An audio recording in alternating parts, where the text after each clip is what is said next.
teman-teman kelas sekolah minggu, kelas pemuda dan remaja. Puji Tuhan, pagi hari ini kita boleh bertemu bersama-sama untuk belajar lagi tentang kebenaran firman Tuhan di pelajaran ke-6, ajaran Kristen tentang pernikahan, diambil dari 1 Korintus 7 ayat 1 sampai 16. Tapi sebelum kita belajar bersama-sama, kita tunduk kepala, kita berdoa.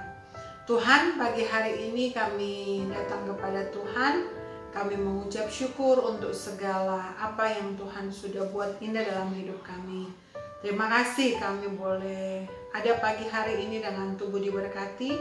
Kami bersyukur Tuhan beri kami hari yang baru, nafas yang Tuhan siapkan dan sediakan buat kami.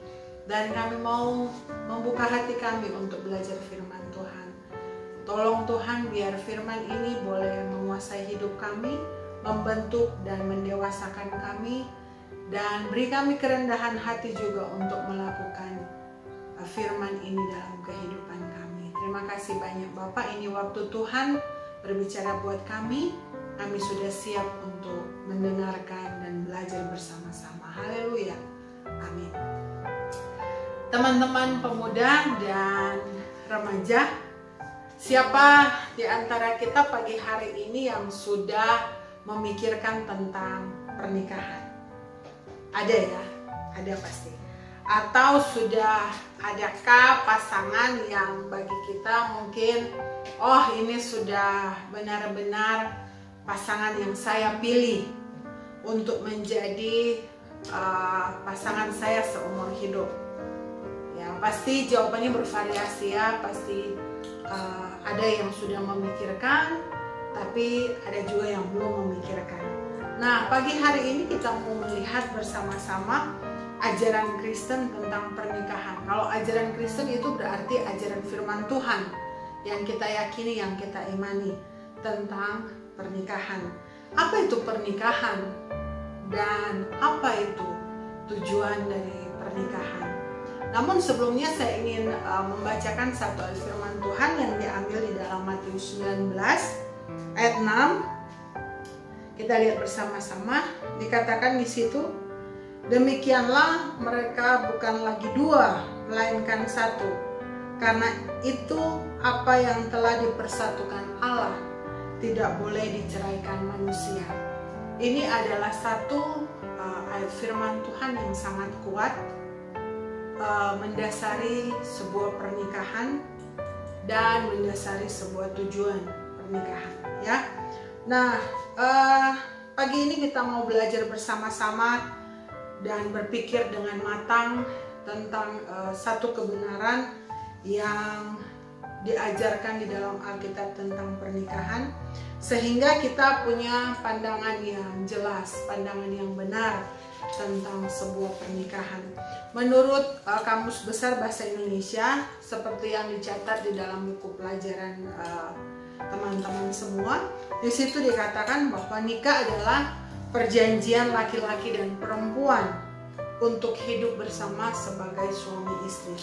Tapi mari kita lihat ajaran Alkitab, pernikahan lebih dari hanya sekedar sebatas janji ya, janji antara laki-laki dan perempuan. Ingat, janji antara laki-laki dan perempuan, bukan laki-laki dan laki-laki atau perempuan dan perempuan, bukan. Tetapi pernikahan adalah janji antara laki-laki dan perempuan. Alkitab berkata bahwa pernikahan bukan hanya sekedar janji, lebih dari itu. Kenapa? Pernikahan adalah lembaga kudus yang Allah rancang untuk satu tujuan yang mulia, dan Allah adalah inisiatornya dan makernya, dan pernikahan itu juga terjadi atas izin Allah, dan Allah juga yang memberkati pernikahan itu. Jadi pernikahan itu bukan sebuah permainan, tetapi pernikahan itu dirancang oleh Allah dengan sedemikian rupa untuk tujuan yang memuliakan Dia. Nah, mari kita lihat bersama-sama apa tujuan Allah membangun sebuah pernikahan. Saya ingin membagikan 3 hal buat kelas pemuda dan remaja pagi ini. Pertama, memuliakan dan mengagungkan Tuhan. Maksudnya apa? Pernikahan itu berarti suami dan istri diminta untuk beribadah kepada Tuhan. Seisi rumah beribadah kepada Tuhan dan melayani Tuhan. Kedua, taat pada komitmen, ya. Kita diminta taat kepada komitmen pernikahan. Berarti selain Tuhan, hal yang tinggi dalam hal yang penting di dalam kehidupan kita juga adalah pernikahan, ya. Dan yang ketiga, bertumbuh dewasa dan beranak cucu. Bertumbuh dewasa dalam hal apa? Dalam hal karakter. Karakter itu dibangun juga di dalam sebuah keluarga. Selain ketika kita masih kecil sampai dewasa kita dibangun di dalam satu keluarga, tetapi ketika kita juga memilih untuk berumah tangga, ada dalam satu lembaga pernikahan, kita menikah, kita juga di situ harus benar-benar bertumbuh secara karakter. Kita harus meninggalkan keegoisan, kemunafikan, amarah, kebohongan, kebencian, dan itu harus benar-benar kita praktekkan di dalam sebuah pernikahan. Nah, Kejadian 2 ayat 18 sampai 25 ada 6 poin penting yang Alkitab ajarkan mengenai pernikahan. Jadi tadi selain tujuan pernikahan ada 3 hal, kita mau lihat juga ada 6 poin penting di dalam buku kita yang diajarkan. Pertama, pernikahan adalah komitmen seumur hidup sampai maut memisahkan, ya. Kedua, pernikahan adalah ciptaan Allah yang baik. Karena di situ dikatakan tidak baik jika manusia itu sendiri. Aku akan menjadikan seseorang yang sepadan. Berarti Tuhan menciptakan seorang yang hidup percaya akan Tuhan, ya. Dia berkarakter yang baik, dan yang sepadan itu berarti pasangan yang Tuhan beri kepada kita. Kalau di situ dikatakan Adam, Tuhan menciptakan bagi dia Hawa, ya. Yang ketiga, Tuhan tidak mau manusia itu hidup sendirian. Dan keempat, Tuhan menciptakan seorang penolong. Seorang penolong berarti pasangan buat kita seumur hidup kita. Dan kelima, membangun keluarga yang baru. Kenapa? Di situ dikatakan dia akan meninggalkan ayah dan ibunya dan bersatu dengan pasangannya. Berarti dia siap untuk membangun sebuah keluarga yang baru, budaya yang baru. Dan yang terakhir, bersatu. Bersatu berarti hidup bersama-sama, hidup menjadi satu. Berarti bukan terpisah-pisah, ya. Berarti kita diajarkan untuk menjadi satu. Dan kita taat di dalam pilihan kita, taat di dalam komitmen hidup kita. Nah, sebelum kita memutuskan untuk berkomitmen dalam pernikahan, sebelum kita berkata, "Will you marry me?"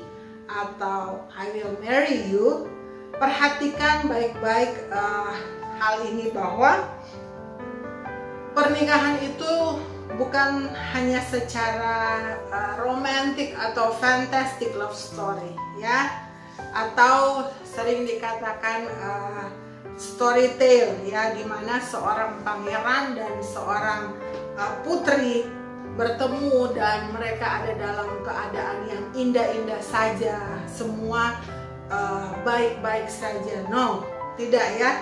Pernikahan atau perkawinan itu ada ups and downs-nya, ada masa-masa sulitnya, ada masa-masa di mana kita harus berjuang, ya.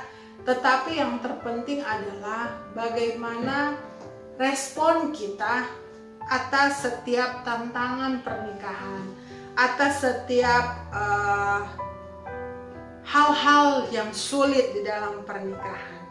Nah, mari lihat di dalam buku kita juga, buku murid kita juga, di situ dijelaskan ada 4 hal, ada 4 poin penting yang dipelajari, yang akan kita pelajari. Pertama, di situ ada pertanyaan, apakah salah jika seorang menikah? Apakah salah jika seseorang menikah? Dalam ayat 1 dan 2. Di dalam 1 Korintus ya, di dalam 1 Korintus 7 ayat 1 dan 16. Di situ dikatakan, ditanya, apakah salah jika seseorang menikah? Tidak, ya, tidak. Karena pernikahan itu memang dirancang oleh Allah dengan satu tujuan yang mulia. Kedua, bolehkah seseorang yang sudah menikah menjauhi pasangan? Ayat 3 dan 5. Jawabannya tentu tidak, ya. Di situ dibilang kecuali untuk berdoa. Nah, dalam Alkitab versi King James di situ dikatakan kecuali berpuasa dan berdoa. Jadi ketika kita menjauhi pasangan kita, itu bukan dengan alasan yang dibuat-buat ya, bukan alasan trik-trik atau tipuan-tipuan, tidak. Kita menjauhi pasangan dengan tujuan untuk berdoa atau berpuasa. Nah, yang ketiga dikatakan bolehkah janda atau duda menikah lagi? Ayat 7 dan 9. Boleh, ya, boleh. Di situ dikatakan kalau tidak kuat hidup dalam keadaan sebagai janda atau duda, boleh. Daripada dia jatuh dalam dosa, di situ dikatakan dia boleh menikah lagi ketika sudah menjadi janda atau duda. Nah, yang terakhir, apakah diperbolehkan seorang istri Kristen? Ini harus digaris bawahi ya, Kristen. Apakah diperbolehkan seorang Kristen menceraikan istrinya atau sebaliknya? Dalam ayat 10 dan 11. Jawabannya tidak. Dengan alasan apapun. Kalau dia sudah seorang Kristen, dia tidak boleh menceraikan istrinya atau suaminya dengan alasan apapun. Ayat 11 dikatakan, kalau dia bercerai, ya, kalau dia bercerai karena kekerasan hatinya dia tetap memutuskan mau bercerai, di situ dikatakan ia harus hidup sendiri tanpa suami atau sebaliknya. Harus hidup sendiri. Jadi kalau karena kekerasan hati memilih untuk bercerai, di situ dikatakan dia harus hidup sendiri. Berarti nggak boleh menikah lagi, ya. Karena kita tahu bersama-sama bahwa pernikahan Kristen itu anti perceraian, ya. Hanya sekali seumur hidup. Nah, ini hal-hal penting yang saya dapat bagikan buat kita semua pagi hari ini.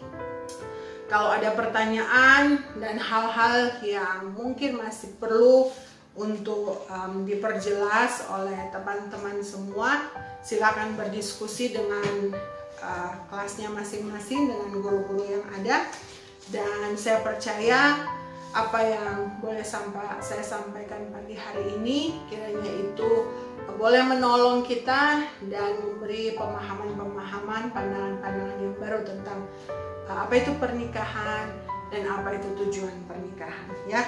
Jadi pernikahan itu ada 3 hal penting di dalamnya, dan ada tujuan pernikahan yang Allah sampaikan juga kepada kita.